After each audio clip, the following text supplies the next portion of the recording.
Another big thing is timing. Timing on your fear. Fear is one of your biggest CCs that you have, and you need to make sure you use it correctly.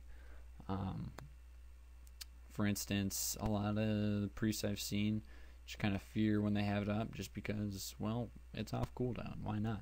Might as well get it back on cooldown so it'll be up quicker. That's incorrect. There's 2 reasons you should be fearing. 3. First reason, if you are in danger. If you're going down, you need to buy some time to, especially if a rogue and you know their kick's up. You blow their fear, or you blow your fear. It gives you a couple seconds to heal yourself with interruption free. You know they're not going to get back and kick you because they're not attacking you. So your fear comes in really handy there. The second time your fear can be used is to save your DPS or your partner. If he's getting nuked and he's out of defensive cooldowns to get away, and it can really come in handy if you pop a fear on their DPS to save him, more or less. It'll get them off of him, give you time to heal them up, and just kind of give you both some time to regroup and get repositioned. The third reason you should be fearing is to set up a kill. This is probably one of the main reasons I use my fear and try to save it for this as much as possible. If you guys are set up a CC train on the healer, say you're playing with a rogue, the rogue blinds the healer, their DPS is down to 30% when the blind is up. Chances are the healer is going to heal them back up to full, no problem. That's where you make sure you're in position to get your fear off on them when right out of the blind, so you fear them, and then you generally help your rogue DPS the other down. So a lot of it's timing, a lot of it's positioning, and most importantly, practice. No one becomes just awesome overnight. I don't claim to be the greatest disc priest ever. I still have a lot to learn,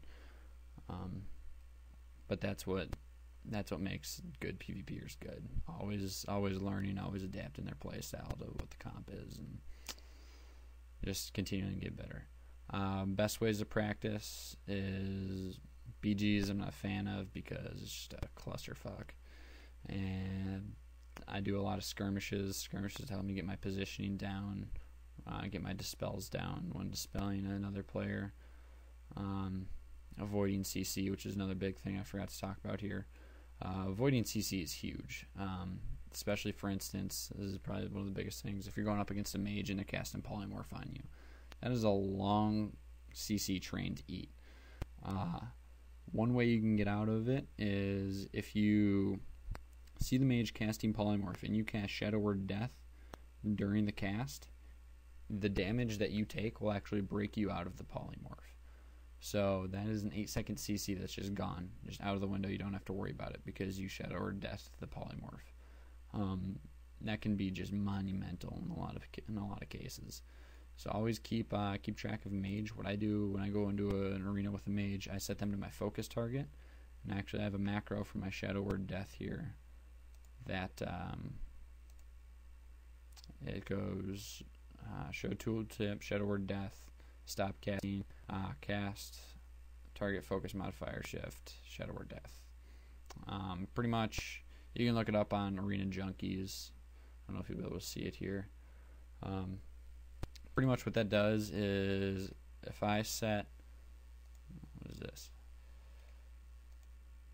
If I set this to my focus, and normally if I just hit Shadow Word Death, it's going to Shadow Word Death my target.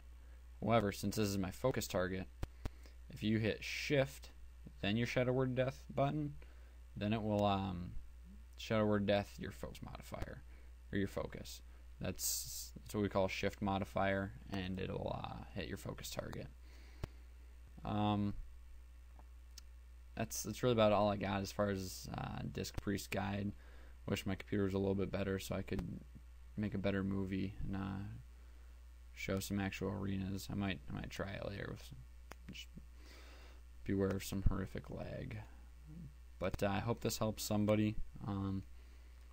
Just noticed there wasn't much on the internet and thought I would help someone out. Hopefully it does, and catch you guys later.